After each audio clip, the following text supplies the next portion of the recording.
जय हिंद दोस्तों। आज हम 11 दिसंबर 2024 विजन एस्टिमेट को सिंप्लीफाई करेंगे। 10 दिसंबर को जो मैंने आपको क्वेश्चन दिया था उसका आंसर था सी, और आज हमारी ये क्वेश्चन रहेंगे। ये दो प्रीलिम्स बेस्ड क्वेश्चन है और ये मेंस बेस्ड क्वेश्चन है, सारे के सारे आपके पीवाईक्यू है, तो अटेम्प्ट करने की कोशिश जरूर कीजिएगा। चलिए शुरू करते हैं। सबसे पहले हमारी न्यूज है, यूएनएसको के द्वारा लॉन्च हुआ ईडीएनए एक्सपेडिशन। ओके, सबसे पहले तो भाई ईडीएनए क्या होता है? ईडीएनए मतलब एनवायरमेंटल डीएनए। कोई भी एनवायरनमेंट के अगर कोई ऑर्गेनिज्म है, उसका कोई जेनेटिक मटेरियल पीछे वो छोड़ देता है, मतलब कि अपनी कोई स्किन का टुकड़ा रह गया, अपना दांत, नाखून, कुछ भी, कोई भी जेनेटिक मटेरियल छूट जाता है तो उसको हम एनवायरमेंटल डीएनए बोलते हैं कि उसके एनवायरनमेंट में ये चीज रह गई। ठीक है, इसमें क्या हो सकता है? तो सेल, टिश्यू, फ्लूइड, एक्सक्रीमेंट, कुछ भी हो सकता है। अब ये डीएनए का फायदा क्या होता है भाई? तो कितना भी बड़ा एरिया हो, बट आपको अगर टिश्यू ही आइडेंटिफाई करने हैं तो आपको इजी रहता है कि हाँ भाई, इतने सारी स्पीशीज अलग अलग टाइप की है, इस एरिया में होती है, तो लार्ज स्केल पर इसे करना इजी रहता है। फिर रोबस्ट मैकेनिज्म है। ठीक है, अब ये डेटा सेंसिटिव होता है, फिर भी हमें इजीली मिल सकता है और जल्दी से मिल सकता है। रैपिड मेथड है ना। आप समझ लीजिए कि कोई एनवायरनमेंट है, उधर आपको लायन को ढूंढना है, आपको उसका एक टिश्यू मिल जाता है, सिर्फ उसका डीएनए का टिश्यू मिल जाता है, आपको सब कुछ पता चल जाएगा, राइट? तो इजी और रैपिड मेथड है। फिर नॉन इन्वेजिव मेथड है, मतलब इस तरीके से आप ढूंढ रहे हो, क्या आप कोई भी एनवायरनमेंट को हार्म करोगे? नहीं करोगे। या फिर कोई एनिमल और फिर ऑर्गेनिज्म है, उसको हार्म करोगे? नहीं करोगे, क्योंकि वो तो उधर से चला जा चुका है, तब आपने देखा है, और आप सिर्फ कलेक्ट कर रहे हो, तो इससे एनवायरनमेंट को नुकसान नहीं होता है, ना ही उधर के रही स्पीशीज को नुकसान होता है।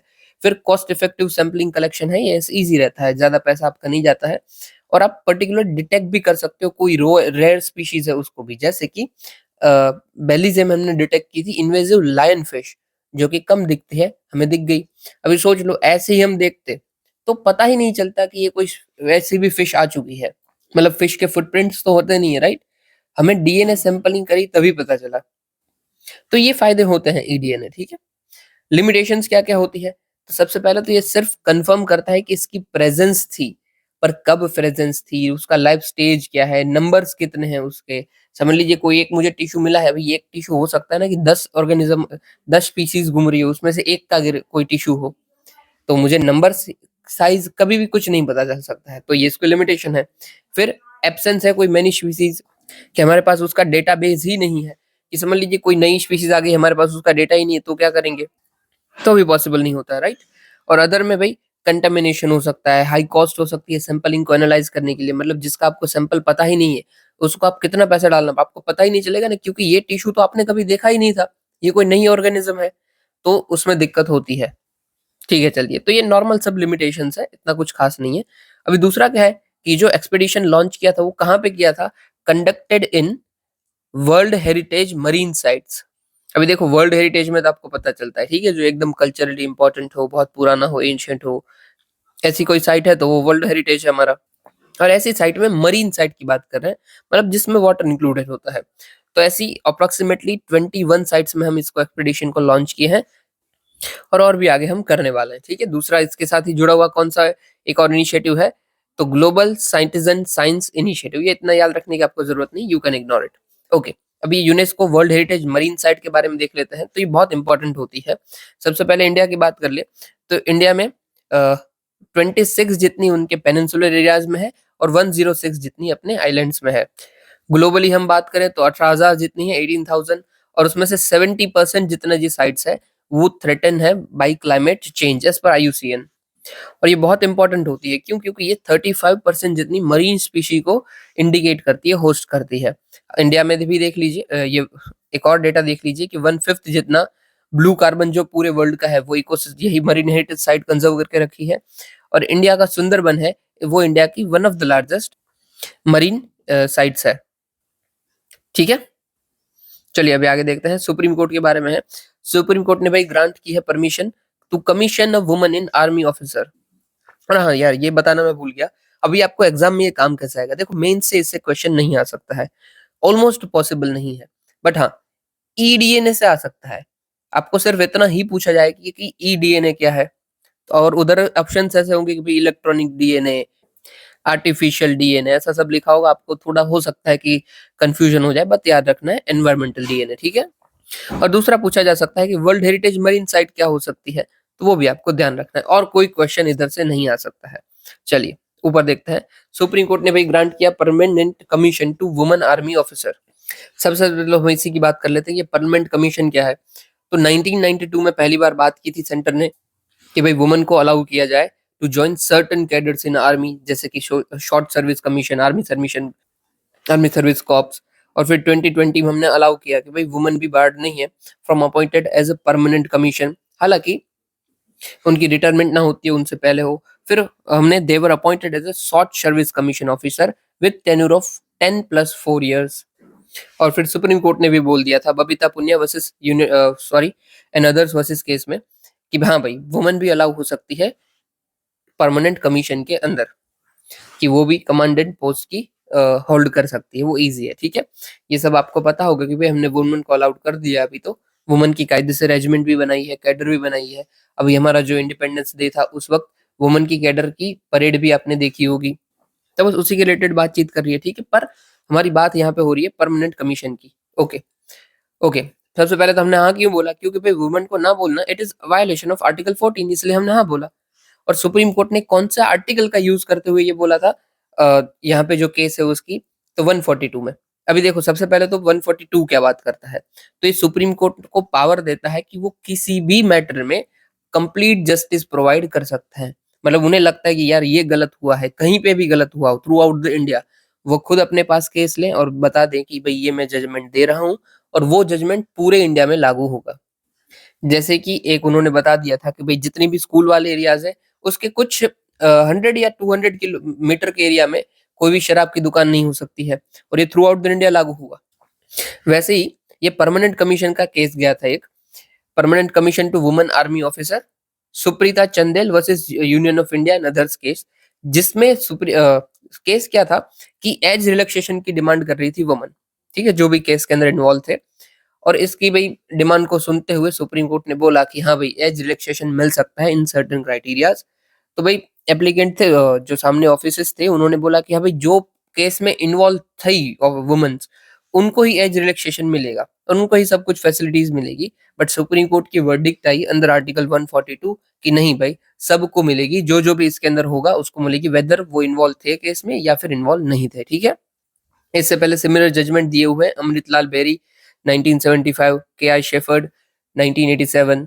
हमें बस इसमें याद क्या रखना है, एक परमानेंट कमीशन क्या है, किसके साथ कनेक्टेड है, वुमेन किस में पोजीशन क्या है, ठीक है। दूसरा आर्टिकल 142 और उसका मतलब याद रखना है, और एक आपको ये जजमेंट याद रखना है बबीता पुनिया वाला जजमेंट, जिसको परमानेंट कमीशन में वुमेन को अलाउ किया और बोला कि हाँ भाई आप कमांड कर सकते हो पोस्ट को, ठीक है। बस ये तीन ही चीजें आपकी मेन रहेंगी। चलिए अभी आगे देखते हैं कि डायरेक्टरेट रेवेन्यू ने रिलीज किया है smuggling in India report. Smuggling आपको पता है, ठीक है, उसी का रिपोर्ट आया है। सबसे पहले डीआरआई कब कंस्टिट्यूट हुआ था, डायरेक्टरेट ऑफ रेवेन्यू इंटेलिजेंस, तो 1957 में इसको बनाया गया था। Specially apex anti smuggling agency है ये इंडिया की। ये किसके अंदर काम करती है, तो central board of indirect taxes and custom के अंदर, मिनिस्ट्री ऑफ फाइनेंस। रिपोर्ट में क्या क्या बोला, तो सबसे पहले हमने अप्रोक्सीमेटली 1300 किलो जितना गोल्ड कैप्चर किया है जो कि लीगली ट्रांसफर हो रहा था। फिर कोकेन को सीज किया, ये तो इतनी सारी मात्रा में किया कि आपको किलो मेंशन करना बहुत हार्ड है। और फिर हमने जो एनिमल प्रोडक्ट्स होते हैं उनको भी कैप्चर किया है, जैसे कि एलिफेंट टस्क। ओके ग्रेट है, ये देखो ये सबकी स्मगलिंग होती ही है, ठीक है। ये आपको ध्यान रखना है और इनडायरेक्टली यूज करना है कि आपको गोल्ड के ऊपर क्वेश्चन आ गया, बॉर्डर का ऊपर क्वेश्चन आ गया कि बॉर्डर का क्यों पोरस है हमारी, उसके ऊपर आ गया, या फिर इकोनॉमिक ऑफेंसेस के ऊपर आ जाता है, एनिमल को बचाव में आ जाता है, कुछ भी आ जाता है, आप उधर ये रिपोर्ट लिख सकते हो कि भाई रिसेंटली ये जो ट्रेंड है वो में बढ़ने को मिला है, या फिर डीआरआई ने बताया है कि ऐसा हो रहा है। वो रिपोर्ट भी लिखो कि smuggling in India report by DRI, आपके मार्क्स बढ़ जाएगा, इजीली बढ़ जाएगा। ओके, इंडिया प्रोन क्यों है भाई स्मगलिंग से, क्यों यहाँ पे इतनी स्मगलिंग होती है, तो सबसे पहले हमारी लोकेशन जो है मैंने 50 बार बताया, ये इंडिया है। यहाँ पे डेथ क्रिसेंट पड़ता है, यहाँ पे डेथ ट्राइंगल पड़ता है, जिसको गोल्डन क्रिसेंट और गोल्डन ट्राइंगल भी बोलते हैं। क्यों, क्योंकि यहाँ पे ड्रग का प्रोडक्शन ज्यादा होता है, और यहाँ से इंडिया में ड्रग्स आता है, यहाँ से पंजाब के थ्रू आता होता है, यहाँ पे हमारा नॉर्थ ईस्ट एरियाज के थ्रू आता है। तो ओके, सबसे पहला क्या है, हमारी जो जियोग्राफिकल लोकेशन है वो। फिर हमारा बॉर्डर एरिया बहुत ही बड़ा है, और साथ ही साथ हमारा जो मेरीटाइम एरिया है, मेरीटाइम बॉर्डर है, कोस्ट लाइन, वो भी बहुत बड़ी है, तो उसको मॉनिटर करना डिफिकल्ट होता जाता है, ठीक है। जो 2008 में हमारे पास अटैक हुआ था, वो भी क्यों हुआ था, क्योंकि हमारी जो मेरीटाइम बॉर्डर थी उसको कंजर्व करके नहीं रख पाए थे, उसको प्रोटेक्ट नहीं किए थे। एक्चुअली हम ध्यान ही नहीं दिए थे। तो पॉसिबल है ना कि अगर कोई टेररिस्ट ना आ रहा हो बट स्मगलिंग अभी भी चल रही है उसका यूज़ होते हुए। फिर एक और फैक्टर है कि डिमांड है। डिमांड है तभी तो ये लोग स्मगलिंग करते हैं, अगर डिमांड ही नहीं होती तो इधर लाते ही क्यों? तो डिमांड है इसलिए कर रहे हैं कि भई गोल्ड हमारे एरिया सबको पसंद है होता है। फिर यूथ में ड्रग्स ज़्यादा फेमस होते जा रहे हैं। यूथ ड्रग्स लेने को कूल मानने लगा है, तो इसलिए भी होता है। और इंडिया की मार्केट है वो थोड़ी ल्यूक्रेटिव है इसलिए होता है। और इकोनॉमिक फैक्टर की बात करें तो दुबई में गोल्ड चीप मिलता है, बैंकॉक में चीप मिलता है। फिर स्मगलिंग की बात अपना ड्रग्स की बात करें तो ये जो एक डेथ क्रिसेंट डेथ ट्रायंगल में ड्रग्स एकदम सस्ते मिल रहे हैं। अब सोचो उधर से जब आते हैं ना, मैंने एक कोई रिपोर्ट में देखा था, अभी मुझे ध्यान नहीं है। उधर से जब आते हैं तो उसका 1 किलो का 1 लाख रुपए जितना प्राइस होता है। और जब इंडियन मार्केट में ये पहुँच जाता है, मतलब स्टेजेस बाय स्टेजेस, तब उसी की प्राइस अप्रॉक्सिमेटली 1 करोड़ जितनी हो जाती है। 1 सीआर। अब सोचिए 100 गुना है प्राइस और वो 1 किलो का। 1 किलो ट्रांसफर करना कितनी ईज़ी बात है। इसीलिए ये सब इतना वो रिस्क लेते हैं कि यार 1 किलो तो हम कर देंगे, 1 करोड़ की बात है। 1 करोड़ नहीं तो चलो ना 10 लाख भी मिल जाए तो भी क्या है, ये सोच से टेररिस्ट करते हैं। बट ठीक है, इंडिया को ध्यान रखना ज़्यादा ज़रूरी है। अगर आप बनते हो आईआरएस, हो सकता है आपको डीआरआई के अंदर पोस्टिंग मिल जाए, तो आपके लिए ज़रूरी होता है ये। वे फॉरवर्ड क्या है, हम क्या कर सकते हैं? तो ऑलरेडी हमने चलाए हुए ऑपरेशन टेंटिकल, जो कि स्पेशली स्मगलिंग को रोकने के लिए था, करेंसी काउंटरफेट करेंसी को रोकने के लिए। आपने वो मूवी देखा होगा अपना, मूवी नहीं है, अ, शाहिद कपूर की सीरीज़ है कुछ, फिरोज़ फर्ज़ी फर्ज़ी फर्ज़ी, उसमें वो दिखाते हैं कि कैसे स्मगलिंग होती है काउंटरफेट करेंसी की, मतलब डुप्लीकेट पैसों की। फिर स्ट्रेंथनिंग करना है बॉर्डर और कोस्टल सिक्योरिटीज़ को, और ये तो मैंने आपको बताया था, कोई भी इश्यू लिखा हुआ हो, जो एक्जिस्टिंग फ्रेमवर्क है उधर लिख दीजिए, स्ट्रेंथन करना है। आपका एक पॉइंट बन जाएगा। इनिशिएटिव क्या-क्या है? ग्लोबली हम देखें तो United nation office of drug and crime, फिर पेरिस पैक्ट हमने बनाया हुआ है, और फिर हमारा है साइट्स का, जो कि वाइल्ड लाइफ को प्रोटेक्ट करने की बात करता है। जो भी इंडेंजर स्पीशीज़ है आप उसका ट्रेड नहीं कर सकते हो, उसमें भी अपेंडिक्स होते हैं साइट में 1, 2, 3। जो सबसे हाई लेवल पे है उसको 1 में रखा जाता है कि इसका ट्रेड एकदम ही अलाउड नहीं है, और आखिर में होता है 3 कि जिसको अलाउ किया जाता है, ठीक है? एक हद तक। 1 में जो आता है क्या, उसको एकदम बैन कर दिया जाता है? नहीं, एकदम बैन तो है ही नहीं किसी में। अगर वो कहीं पे ज़रूरत पड़ती है तो आप उसको यूज़ कर लो, बाकी हाँ, होता है। फिर इंडिया की हम बात करें तो एनडीपीएस एक्ट हमने बनाया हुआ है 1985, फिर hazardous and other waste amendment rules 2023, जो कि मैनेजमेंट एंड ट्रांसबाउंडरी मूवमेंट को देखते हैं, कोई भी ऐसी चीज़ हो उसका। फिर हमने wild life crime control bureau बनाया हुआ है, जो अगेन वाइल्ड लाइफ के रिलेटेड जो भी चीज़ होती है उसको कंट्रोल करता है। यहाँ पे नाम पे ही पता चलता है ना, क्राइम कंट्रोल। अभी देखो ये आपको याद रखना है, बहुत अच्छे से मैंने बताया है। ऊपर का जो आपका क्वेश्चन है आज का वो भी यही है, ठीक है? इसी के बेस के ऊपर है, तो आपको ध्यान से देखना है। चलिए, अभी हम देखते हैं आगे की न्यूज़ क्या है। भाई आईआईटी मद्रास ने टेस्ट किया है India's first hyper loop track. Okay, सबसे पहले हाइपर लूप क्या होता है, फिर आगे देखते हैं, ठीक है? ये देखो कुछ ऐसा दिखता है। होता क्या है कि एक से ट्यूब होती है, टनल, जैसे हमारा पानी का वो कैनाल होता है ना, वैसा समझ लीजिएगा, बड़ी होती है बट। अभी इसी के अंदर ना ऐसा एक छोटा-सा ट्रेन के डिब्बे जैसा रखा जाता है और उसको दौड़ाया जाता है। बट देखो होता क्या है कि जो ट्यूब है, ठीक है, टनल है, कैनल है, जो भी आप बोलो, ये ट्यूब वैक्यूम होती है। यहाँ पे मतलब कोई भी एयर नहीं होती है। सारी एयर को यहाँ पे एयर सकर्स होते हैं, उसके थ्रू बाहर निकाल दिया जाता है। ठीक है? मतलब तो एयर तो कुछ भी नहीं है, यहाँ पे देखो मैं बता जाता हूँ। ये एयर सकर्स है, बीच-बीच में रखाए होंगे, सारी एयर बाहर निकाल देंगे, ये ट्यूब में एयर को रहने ही नहीं देंगे। फिर इसके नीचे यहाँ पे मैग्नेट्स लगे होते हैं, मैग्नेट्स, कि जिसके थ्रू वो जो है वो ज़मीन पे टच ना करे, लेविएट करती रहे, फ्लोट करती रहे। आपने देखा है ना, बचपन में देखा होगा मैगलेव ट्रेन कैसे चलती है अपनी स्कूल्स के दौरान। होता क्या है, अ, जो मैग्नेट होते हैं उसका नॉर्थ साउथ एक दूसरे के साथ अट्रैक्ट कर जाता है, बट जब आप साउथ साउथ रखते हो तब ज़्यादा वो एक दूसरे के डिस्ट्रैक्ट करता है, एक दूसरे से दूर जाता रहता है। तो बस ये कुछ ऐसी तरीके से मैकेनिज़्म सेट होता है कि वो लेविएट करती रहे, ठीक है? मतलब ज़मीन से टच ना हो, मतलब हवा में ये उड़ रही है। अगेन हवा में उड़ रही है तो क्या होगा, फ्रिक्शन एकदम लगेगा ही नहीं, एलिमिनेट कर दोगे फ्रिक्शन। और यहाँ पे एयर भी नहीं है कि उसको एयर का धक्का लगेगा। तो एकदम मस्त हो गया कि उसको रोकने वाला तो कोई चीज़ है ही नहीं। और फिर एट लास्ट यहाँ पे एक मोटर लगी होती है पीछे, जो उसको आगे दौड़ाती है। और बस इसी के थ्रू ये जो हाइपरलूप है वो चलता है। इवन आपने मूवीज़ देखी होगी हॉलीवुड की, तो भी आपको पता होगा कि ऐसा कैसे होता है। कायदे से काम नहीं है ये, कहीं पे भी यूज़ नहीं होता है अब तक। पर मूवीज़ में तो आपने देखा होगा। मैं एक एग्ज़ाम्पल बताऊँ तो जब मैं छोटा था ना तब स्पाई किड्स देखता था। स्पाई किड्स करके बहुत मूवी फेमस है, वहां पे ऐसे सब चीजें आपको देखने को मिल जाएगी। सिग्निफिकेंस क्या है भाई, तो आज की स्पीड सोचिए, 1100 किलोमीटर की स्पीड से ये दौड़ सकती है, प्लेन से भी फास्ट है ये। और ऑपरेशनल स्पीड क्या होती है, तो 360 पर किलोमीटर आवर। और दूसरा क्या फायदा है, ये इमिशन भी नहीं करती है, क्योंकि ये चलती किससे, तो सोलर पैनल्स के थ्रू चलती है, तो इमिशन भी इसका नहीं होता है, ठीक है।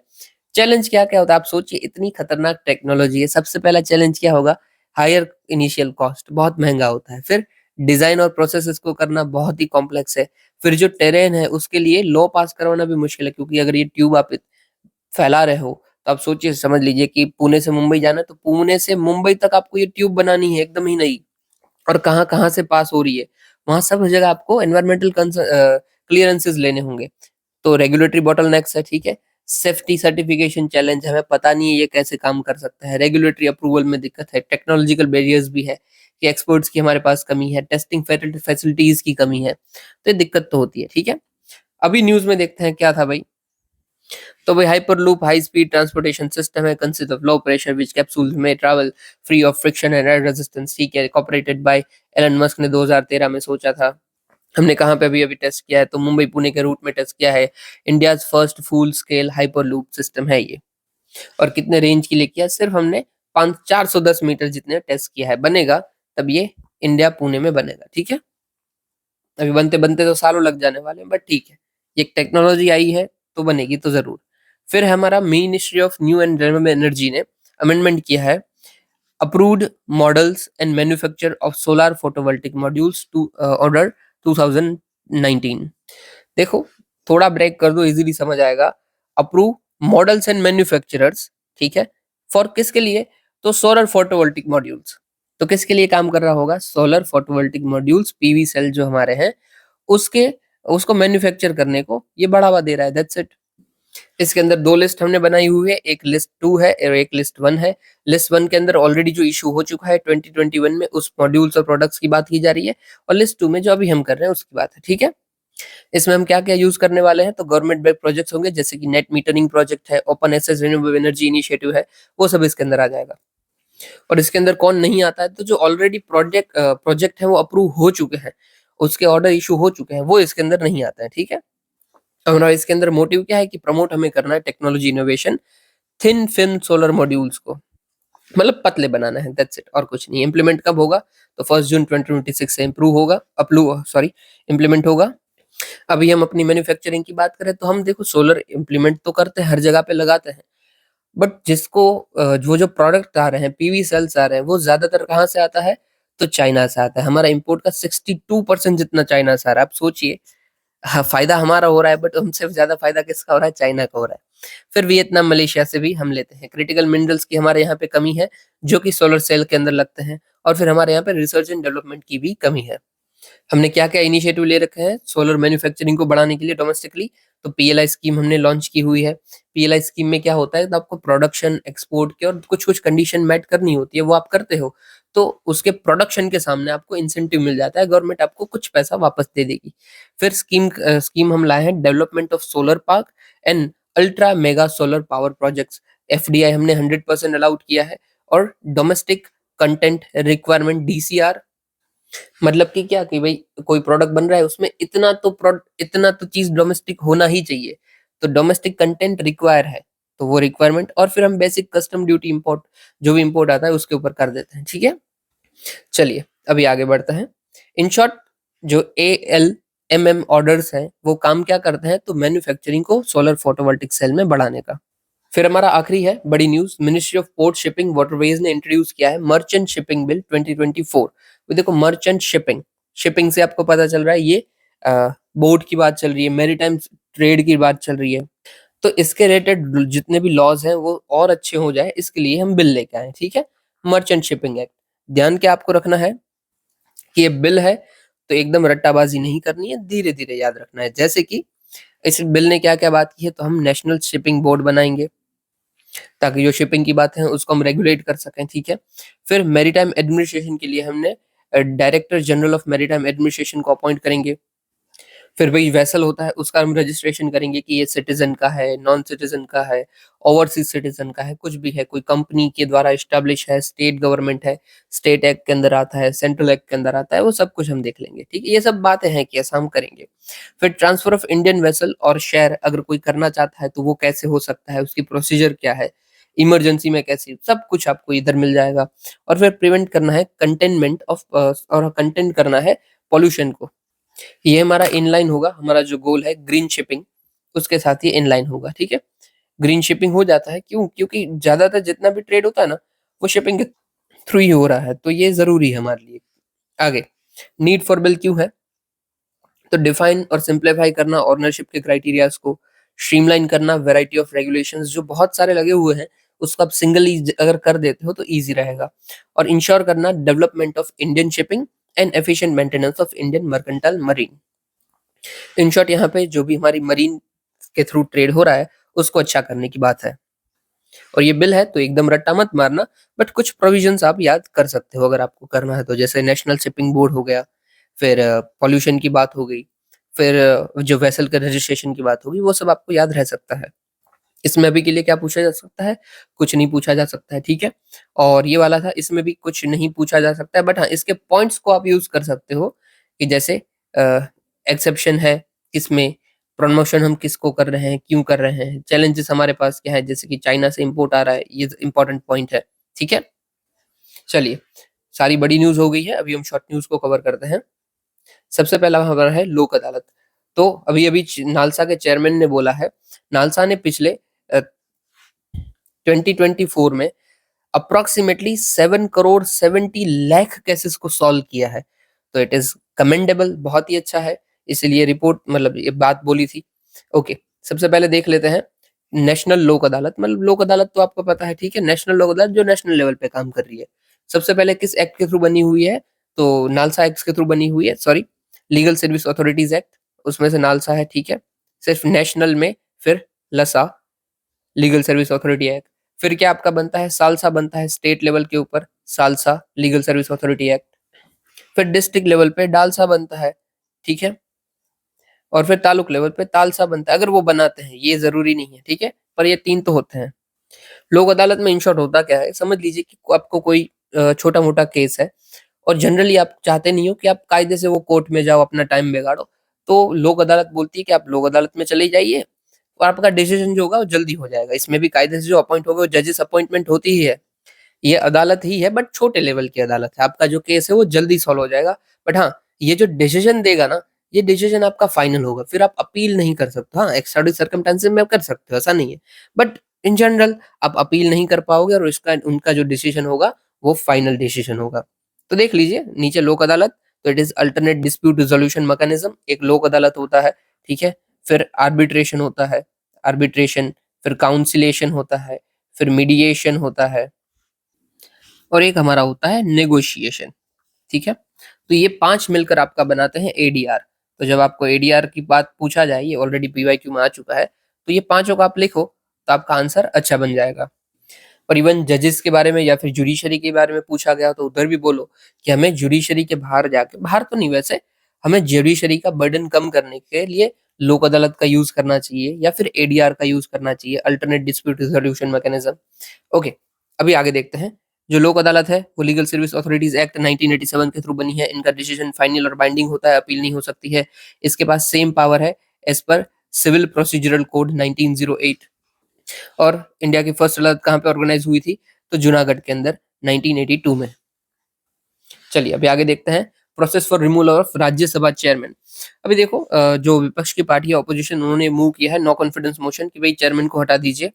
सबसे पहले चेयरमैन क्या होता है, जो जो वाइस प्रेसिडेंट होते हैं वही राज्यसभा के चेयरमैन होते हैं एज पर आर्टिकल 64। अभी देखो जब तक प्रेसिडेंट है मतलब कुछ दिक्कत नहीं आ रही है, तब तक वाइस प्रेसिडेंट को तो कुछ काम है नहीं, राइट। तो वो क्या करेंगे, तो वो राज्यसभा के चेयरमैन के रूप में बैठेंगे। जब इन केस ऑफ प्रेसिडेंट कहीं पे बाहर होते हैं, उनकी सीट वैकेंट होती है, बीमार होते हैं, डेथ हो जाती है, कुछ भी हो जाता है, उस टाइम में वाइस प्रेसिडेंट राज्यसभा के चेयरमैन से हटकर प्रेसिडेंट का काम संभालेंगे। बाकी तब तक उनका काम क्या है, राज्यसभा के चेयरमैन के रूप में रहना। ओके, तो अभी इन्हों की ही कोई ही हटाने की बात की गई थी, तो इनका कॉन्स्टिट्यूशनल प्रोविजन क्या है, कैसे हटते हैं। सबसे पहले तो आपको 14 डेज की नोटिस देनी पड़ेगी डायरेक्ट कि हाँ हम आपको हटाना चाहते हैं। फिर वो भी जो भी रिजोल्यूशन आया है वो पास होना पड़ेगा राज्यसभा के अंदर, डेफिनेटली उसको मेजोरिटी से पास होना पड़ेगा एज पर 67 क्लोज बी, और जो लोकसभा है उसके अंदर भी उसे पास होना पड़ेगा बट सिंपल मेजोरिटी से, ठीक है। तो मेनली राज्यसभा के अंदर पास होना है और लोकसभा के अंदर सिर्फ अप्रूव होना है सिंपल मेजोरिटी से। और देखो प्रेसिडेंट को अगर हटाना है तो उसके ग्राउंड्स दिए हुए हैं कि भाई क्यों हटेगा, क्या क्या चीजों में आप प्रेसिडेंट को हटा सकते हो, बट वाइस प्रेसिडेंट को हटाने के लिए कोई भी ग्राउंड्स नहीं दिए गए हैं, ठीक है, कि क्यों हटना चाहिए, कैसे हटेगा, कोई ग्राउंड स्पेसिफाई नहीं है एज पर कॉन्स्टिट्यूशन। तो अगर ये चाह रहे हैं कोई भी ऑपोजिशन वाले पार्टी वाले, वो अगर चाहे तो वो हटा सकते हैं, रिजोल्यूशन पास कर सकते हैं। अभी देखते हैं हटेंगे नहीं हटेंगे वो अलग बात है, बट बहुत कम चांस है क्योंकि मेजोरिटी ऑपोजिशन की नहीं है। आगे देखते हैं, फिर है ICRISAT, International Crops Research Institute for Semi Arid Tropics. इन्होंने नया बनाया है एक चीज, वाटर हाइसिंथ हार्वेस्टर। तो देखो नाम से ही पता चलता है आपको, ठीक है। सबसे पहले हाइसिंथ क्या होता है तो आपको इजीली पता चलेगा। जो हाइसिंथ है ना वो फास्ट ग्रोइंग एक्वाटिक वीड है, मतलब जो पानी के ऊपर वो ग्रीन ग्रीन एल्गी हो जाती है ना, वही है, ठीक है। अभी देखो पानी के अंदर इतनी एल्गी हो जाती है, वो क्या होता है, वो ज्यादा ऑक्सीजन डिमांड बढ़ा देती है, डीऑक्सीजनेशन कर देती है, तो फिशरीज को काफी दिक्कत होती है। तो आपको कोई भी पानी है ना उधर से इसको ज्यादा मात्रा में अगर हो जाती है तो हटाना चाहिए। तो वो हटाएगा कौन, ये हाइसिंथ हार्वेस्टर। हार्वेस्ट का काम ही क्या होता है, हार्वेस्ट करना ना किसी भी चीज को, तो हार्वेस्टर वो करेगा। तो बस पानी के अंदर जो भी एल्गे होती है हमारी, ठीक है, पानी के ऊपर ये जो हार्वेस्टर मशीन होगी ट्रैक्टर जैसी, वो इसको ऐसे ऐसे करके पूरा का पूरा हटा देगी, ठीक है। फायदा क्या होगा, आपकी एक्वाटिक जो भी इकोसिस्टम है वो अच्छी हो जाएगी, आपका लेबर बचेगा, स्किल अनस्किल कुछ भी हो आप हटा सकते हो। इक्रिसेट के बारे में देखें तो 1972 में बनी थी, हेडक्वार्टर इसका इंडिया में है। मेन इसका फोकस क्या है, तो इंप्रूव करना ड्राई लैंड्स को फार्मिंग में, एग्री फूड सिस्टम को इंप्रूव करना और एड्रेस करना हमें हंगर, माल न्यूट्रिशन, एनवायरमेंटल डिग्रेडेशन जैसे चैलेंजेस को। और ध्यान देना ये इंडियन नहीं है, ये इंटरनेशनल है, तो इंडिया के बाहर भी काम करती है। फिर है आईएनएस तुशील, तो अभी अभी कमीशन हुआ है आईएनएस तुशील, कालिनिनग्रेड रशिया के अंदर हुआ। अभी मुझे बताइए कालिनिनग्रेड रशिया के अंदर, अभी हमने कल परसों ही देखा था, तो बाल्टिक सी के साथ जो कंट्रीज की बॉर्डर लगती है उसमें एक हिस्सा छोटा सा रशिया का भी है, वो कालिनिनग्रेड है, ठीक है। ये जो शिप है वो किसके अंदर बनी है, तो ये 1135.6 के अंदर बनी हुई है, ये प्रोजेक्ट का नाम है, ठीक है, प्रोजेक्ट 1135.6। इसमें हम क्रिवाक क्लास फ्रिगेट्स बना रहे हैं। फ्रिगेट्स क्या होता है, तो देखिए ये जो फोटो में दिख रहा है ना, ये फ्रिगेट होता है, ऐसा कुछ दिखता है। इसके अंदर सब हथियार बथियार होते हैं, ठीक है, ये लड़ाई बड़ाई कर सकता है इजीली। तो फ्रिगेट्स का मेनली काम ही होता है कि इजीली मनूवर हो जाए और लड़ाई भी कर पाए। तो देख लीजिए इसका काम है, it is multi role stealth guided missile frigates, मतलब मिसाइल छोड़ सकता है जैसे ब्रह्मोस छोड़ सकता है। फिर इसके अंदर गैस टर्बाइंस होते हैं। फिर कैपेबल होता है ये achieving speed of 30 knots. Mainly आपको इधर याद क्या रखना है, कुछ भी याद नहीं रखना है, बस ये कालिनिनग्राड की लोकेशन याद रख दीजिए। और फिर प्रोजेक्ट 1135.6 याद रखिए कि किसके साथ साइन है, तो रशिया के साथ साइन है, ठीक है।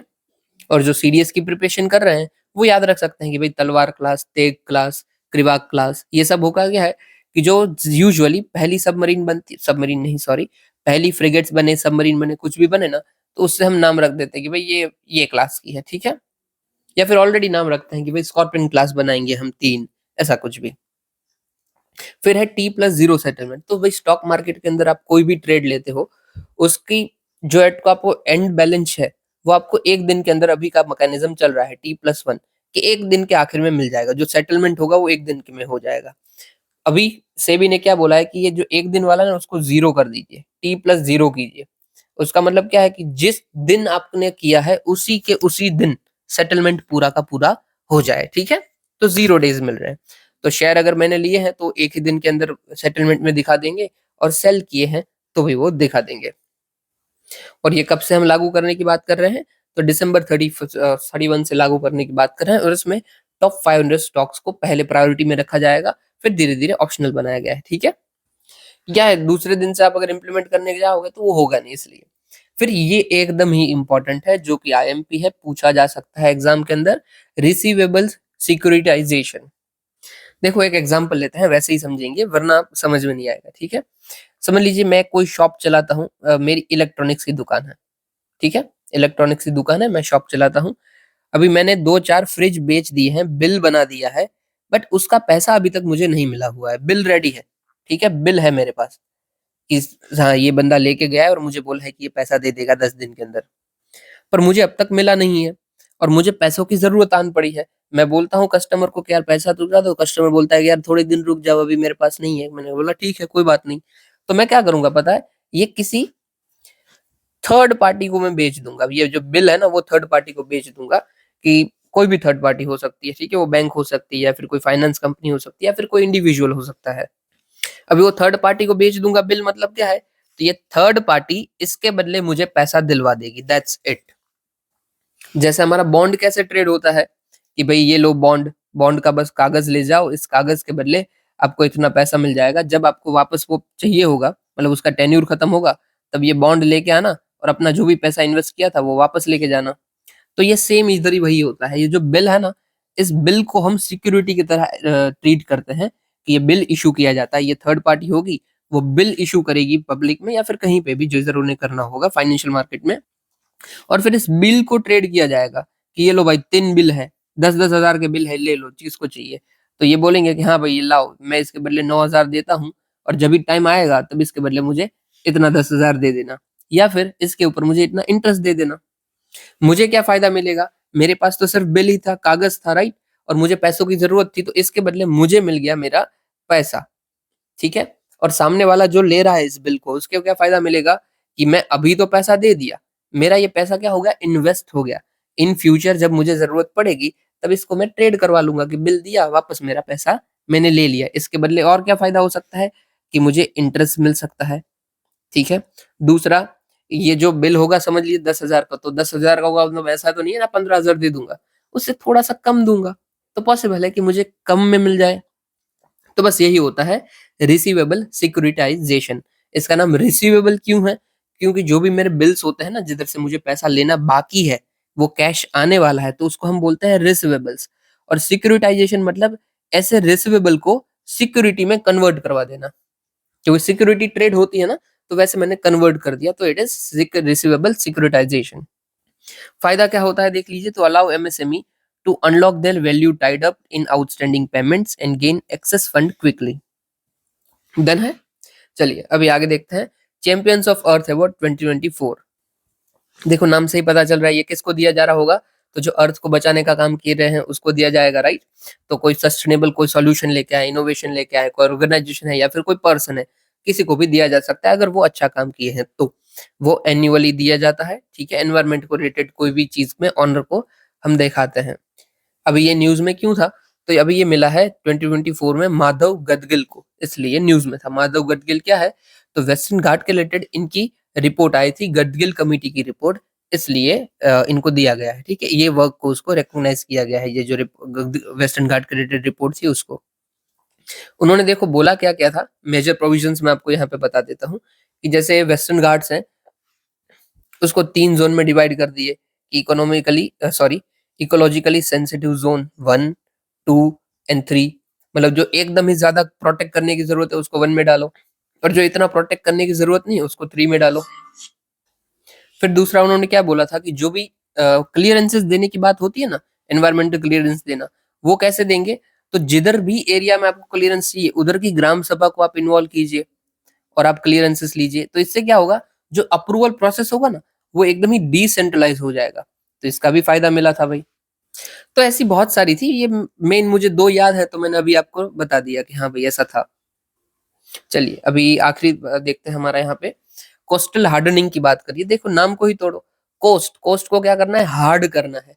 हमारा जो कोस्ट होता है वो यूजुअली कैसा होता है? सॉफ्ट होता है ना, वहां पे सिर्फ रेत होती है, और जब पानी का एक्सेस आता है, टाइड आती है, तो ये रेत को अपने साथ बहा के लेके जाती है और धीरे धीरे हमारा जो कोस्ट होता है वो इरोड होता जाता है।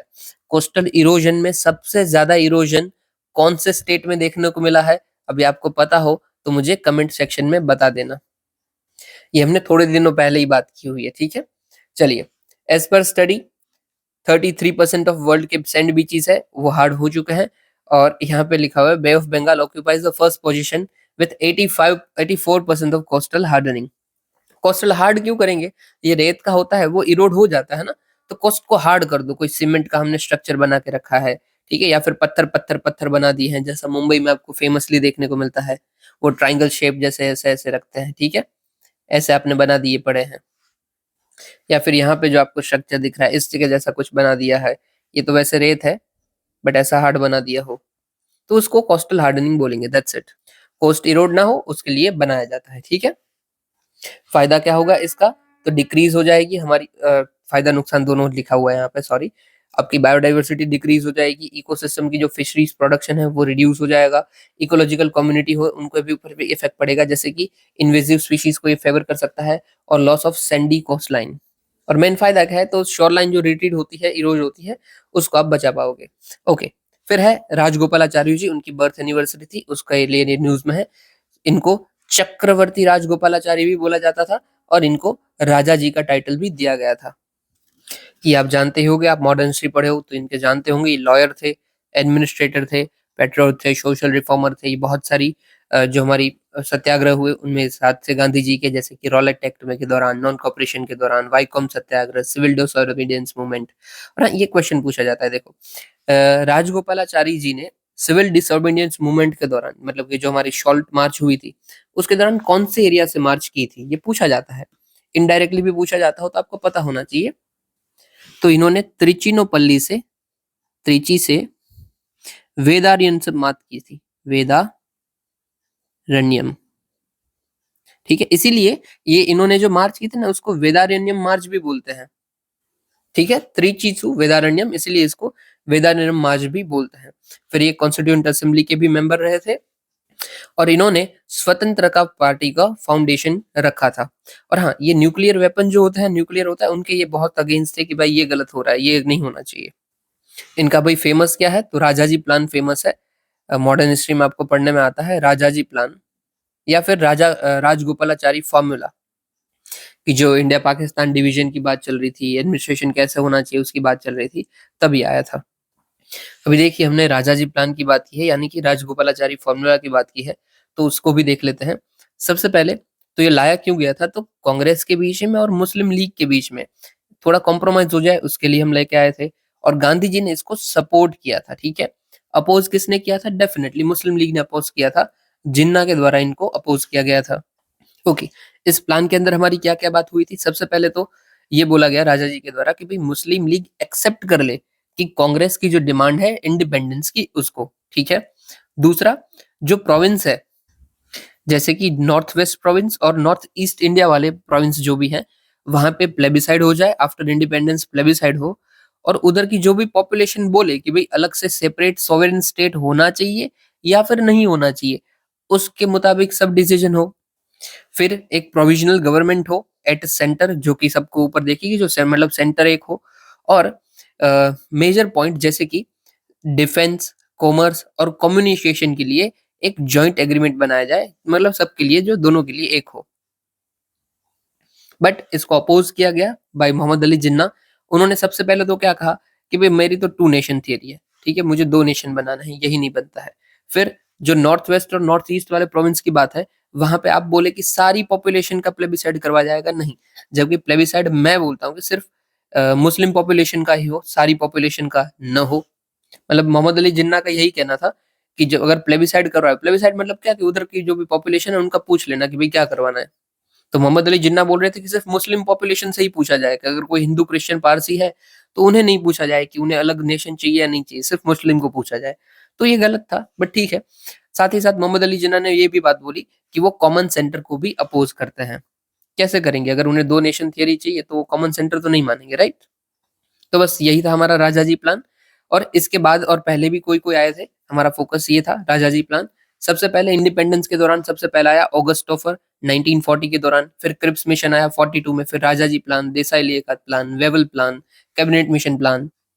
फिर एटली सेटलमेंट आती है 47 फरवरी में, फिर माउंटबेटन प्लान 47 जून में, और आखिरी में हमें इंडिपेंडेंस मिल जाती है 47 अगस्त में, ठीक है। ये याद रखना जरूरी है, हाँ, क्योंकि बहुत सारे लोग इसका सीक्वेंस ही भूल जाते हैं, तो सीक्वेंस तो याद रहना ही चाहिए। ये मैंने ना पार्टीशन में ही बनाया है कि ये बीच वाला आप अलग से याद रखिए, ठीक है, और ऊपर के दो अलग से याद रखिए। So that's it for today's video. आपको ये वीडियो अच्छा लगा हो तो मुझे जरूर बताना। सुनने के लिए आपका शुक्रिया। जय हिंद।